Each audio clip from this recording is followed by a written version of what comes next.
এটা চৰ্চিত নাম ডক্টৰ পৰিধি শৰ্মা। ডক্টৰ পৰিধি শৰ্মা দিল্লী বিশ্ববিদ্যালয়ৰ অধ্যাপিকা বুলি এটা ভুৱা পৰিচয় লৈ ছ'চিয়েল মিডিয়াত লেখা মেলা কৰি আহিছিলে। বাতৰি কাকতত লেখা মেলা কৰি আহি বৌদ্ধিক জগতখনত সোমাই পৰিছিলে ধ্ৰুৱজ্যোতি শইকীয়া নামৰ এজন যুৱক, যাৰ নাম বৰ্তমান চৰ্চালৈ আহিছে। আৰু সেই ধ্ৰুৱজ্যোতি শইকীয়াই কিয় ডক্টৰ পৰিধি শৰ্মা নাম ল'বলগীয়া হ'ল, ছদ্ম নাম ল'বলগীয়া হ'ল, বা দিল্লী বিশ্ববিদ্যালয়ৰ নামত কিয় ভুৱা একাউণ্ট খুলিবলগীয়া হ'ল, এই ধৰণৰ কথাবোৰ প্ৰশ্ন উত্থাপন হৈছে বৰ্তমান। আৰু সেই প্ৰশ্ন লৈ বৰ্তমান মই সেই প্ৰশ্নসমূহ সুধিব বিচাৰিছোঁ। মোৰ কাষত আছে এইগৰাকী ধ্ৰুৱজ্যোতি শইকীয়া, যিয়েই ডক্টৰ পৰিধি শৰ্মা বুলি নিজকে এগৰাকী অধ্যাপিকা বুলি পৰিচয় দি তেওঁ লিখা মেলা কৰিছিলে। প্ৰথমে আপোনাক সুধিব বিচাৰিছোঁ, আপুনি কিয় সেই নাম লৈ ছদ্ম নাম লৈ লিখিবলগীয়া হ'ল, কি পৰিস্থিতি? আচলতে ক'বলৈ গ'লে প্ৰথমতে মই মোৰ নিজৰ নামতে লিখা মেলা কৰি আছিলোঁ। বিভিন্ন যেতিয়া অকণমান ৰাজনৈতিক লেখাবিলাক লিখিবলৈ ল'লোঁ অকণমান, তো বিভিন্ন জেগাৰ পৰা মোক ফোন নম্বৰটো দিয়া থাকে, ভাবুকি কি আহে তেনেকৈ। তাৰপিছত আৰু মই এইটো ভাবিলোঁ এটা কাল্পনিক নাম, মই জানো বিভিন্ন এইটো কাল্পনিক নাম লৈ লিখাটো কোনো অপৰাধ হ'ব মোৰ মতে হয়তো নোৱাৰে চাগে। গতিকে মই সেইটো কাৰণে মই এটা কাল্পনিক নামটো দিছিলোঁ। ছদ্মনাম বহুতে লৈ অসমীয়া সাহিত্য জগতত বহু উদাহৰণ আছে। ছদ্মনামত লিখি আহিছে বহু বৰেণ্য ব্যক্তিয়ে, কিন্তু আপুনি এটা ভুৱা ফেচবুক একাউণ্ট খুলিছিলে য'ত এগৰাকী যুৱতীৰ ফটো, মহিলাৰ ফটো আপুনি ব্যৱহাৰ কৰিছিলে, সেয়া আপুনি কি বুলি ক'ব? তেখেত আচলতে কৰ্ণাটক কেডাৰৰ IAS বিষয়া এগৰাকী আছিলে। ফেচবুকতো পোৱা ফটো, মই তাত জাষ্ট ইনটো দি পিনি একাউণ্টটো খুলিছিলোঁ। সেইটো ভুল হৈছে বুলি ভাবে নাই? সেইটো মই ভুল হৈছে বুলি পুলিচজনৰ আগতো মই কৈছোঁ।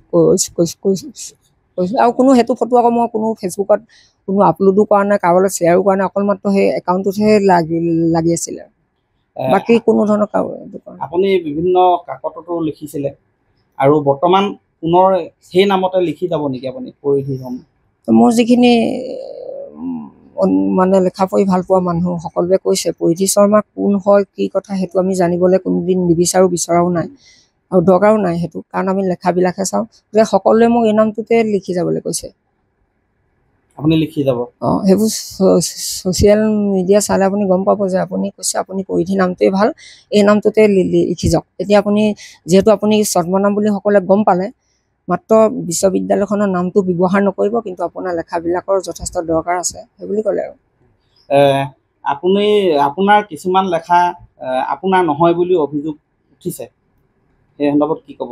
যিখিনি লিখিছিলে মই লিখাটো চব সকলোখিনি, কোনো ধৰণৰ কাৰো হেৰি কৰা নাই, মই চুৰি কৰা নাই। আজি সেইটো 3 বছৰ ধৰি লিখি আছোঁ মই। এতিয়া গুৱাহাটীৰ পলাশ ৰঞ্জন বৰুৱা নামৰ এগৰাকীয়ে আপোনাৰ ওপৰত গোচৰ দিছে আৰু এই সন্দৰ্ভত ইতিমধ্যে গোচৰ ৰুজু হৈছে 8/2025 হয়, এটা গোচৰ ৰুজু হৈছে। কি ক'ব এই সন্দৰ্ভত? গোচৰটোতো CID অফিচাৰজনে যেতিয়া মাতিছিলে তেতিয়াতো মোক একো কোৱা নাই এই বিষয়ে, গোচৰ কোৱা বিষয়ে। মোক সোধা পোছাহে কৰিলে, পৰিচয়টো জানিলে। আৰু আপুনি ইয়াৰ আগত কি পঢ়িছিলে বা আপুনি কি ধৰণৰ কি ক্ষেত্ৰৰ লগত জড়িত? মই লিখা মেলা পঢ়া শুনা ল'ৰা ছোৱালী পঢ়োৱা শিৱসাগৰটোত পঢ়া। কিমানলৈকে পঢ়িলে? মই তাত PSC কমপ্লিট কৰিছিলোঁ আৰু তাৰপিছত পঢ়া নহ'ল আৰু দেউতা ঢুকালে মোৰ।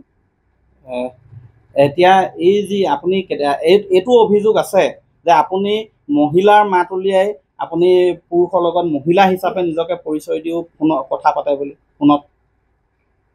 সেইটো আচলতে ফোনত কথা পাতিও এনেকৈ পাতোঁ, আপোনাক যেনেকৈ কৈ আছোঁ সেনেকৈ কথা পাতোঁ, যিহেতু নামটো মোৰ ছদ্মনামেই আছেতো, সেইটো কাৰণে। আপুনি ফোনতো মহিলা বুলি পৰিচয় দিয়ে?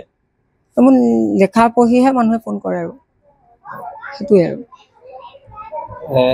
আৰু এটা কথা সুধোঁ যে বৰ্তমান আপুনি, মই যিমান দূৰ গম পাইছোঁ, আপুনি ৱাৰ্ড মেম্বাৰ হিচাপে ইয়াত উঠিবলৈ বিচাৰিছে। কিমান নম্বৰ ৱাৰ্ড, কাৰ হৈ প্ৰাৰ্থী হিচাপে আপুনি থিয় হ'ব? এইবাৰতো চব নিৰ্দলীয় আছিলে, এবাৰ তো ৰাইজে উঠাইছিলে আৰু মোক। কোনটো ৱাৰ্ডৰ পৰা উঠিব বিচাৰিছে? এইটো 6 নম্বৰ ৱাৰ্ড। 6 নম্বৰ ৱাৰ্ডৰ পৰা? হয় হয়। আপুনি কোনো দলৰ সৈতে জড়িত হৈ আছে নেকি, ৰাজনৈতিক দলৰ সৈতে? সেনেকুৱা দল বুলি এতিয়াতো ৱাৰ্ড মেম্বাৰখিনি চব আগৰ ৱাৰ্ড মেম্বাৰখিনি দলৰ সৈতে, দলৰ বুলি নহয় গম পাইছোঁ, কিন্তু আপুনি কোনো ৰাজনৈতিক দলৰ সৈতে ইয়াৰ আগে জড়িত হৈ আছে নেকি? ইয়াৰ আগতে কৰিছিলোঁ AGP আছিলোঁ, তেনেকৈ মই কোনো এইবিলাক দলীয় কামত সক্ৰিয় নহয় সেনেকৈ। এতিয়া আপুনি নিৰ্বাচন খেলিবলৈ লৈছে ৱাৰ্ড মেম্বাৰ হিচাপে কোনটো ৱাৰ্ডত? এই 6 নম্বৰ ৱাৰ্ড। 6 নম্বৰ। হয়। মনোনয়ন পত্ৰ আপুনি ইতিমধ্যে হেৰি কেঞ্চেলটো কৰা নাই? কেঞ্চেল কৰা নাই। মানে আপুনি এগৰাকী প্ৰাৰ্থী এতিয়া? ৰাইজে হয় আৰু। হয়।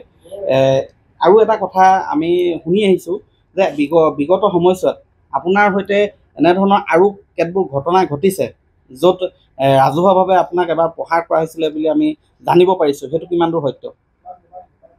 সেইটো আচলতে তেনেকুৱাই